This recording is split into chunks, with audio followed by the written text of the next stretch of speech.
અરવલ્લીથી વિગતો મળી રહી છે। અરવલ્લીના માલપુરમાં ધોધમાર વરસાદ વરસ્યો છે। વહેલી સવારથી જ ધોધમાર વરસાદ ખાબક્યો છે, ત્યારે માલપુરના રાજમાર્ગો પર નદી જેવા દ્રશ્યો સર્જાયા છે। મોરડુંગરી, ભેમપુર, રઘુનાથમાં પૂર જેવો વરસાદ જોવા મળ્યો છે, તો અંબાવા, કોયલિયા અને સોનિકપુરમાં પણ વરસાદ વરસી રહ્યો છે। મગફળી, કપાસ અને સોયાબીનના પાકને જીવનદાન મળી ગયું છે। વહેલી સવારથી જ વરસાદ ખાબકી રહ્યો છે, ત્યારે માલપુરના રાજમાર્ગો પર નદી જેવા દ્રશ્યો જોવા મળ્યા છે અને મોરડુંગરી, ભેમપુર, રઘુનાથપુર, અંબાવા, કોયલિયા તથા સોનિકપુરમાં પણ વરસાદી માહોલ જોવા મળ્યો છે। અરવલ્લીના માલપુરમાં ધોધમાર વરસાદ વરસ્યો છે, ત્યારે વહેલી સવારથી જ ધોધમાર વરસાદ વરસી રહ્યો છે।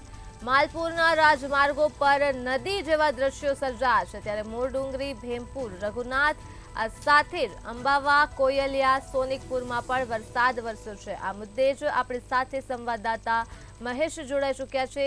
જી મહેશ, અરવલ્લીના માલપુર ખાતે ધોધમાર વરસાદ વરસી રહ્યો છે અને મગફળી, કપાસ જેવા પાકને જીવનદાન મળી ગયું છે, શું છે વધુ વિગતો?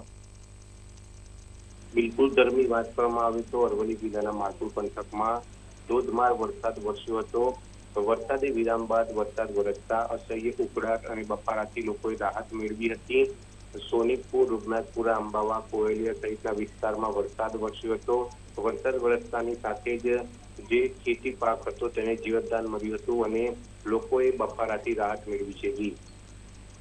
જી, તમામ વિગતો બદલ આભાર। તો અરવલ્લીના માલપુરમાં ધોધમાર વરસાદ વરસી રહ્યો છે, ત્યારે કહી શકાય કે મગફળી, કપાસ તથા સોયાબીનના પાકને જીવનદાન મળી ગયું છે। માલપુરના રાજમાર્ગો પર નદી જેવા દ્રશ્યો જોવા મળ્યા છે।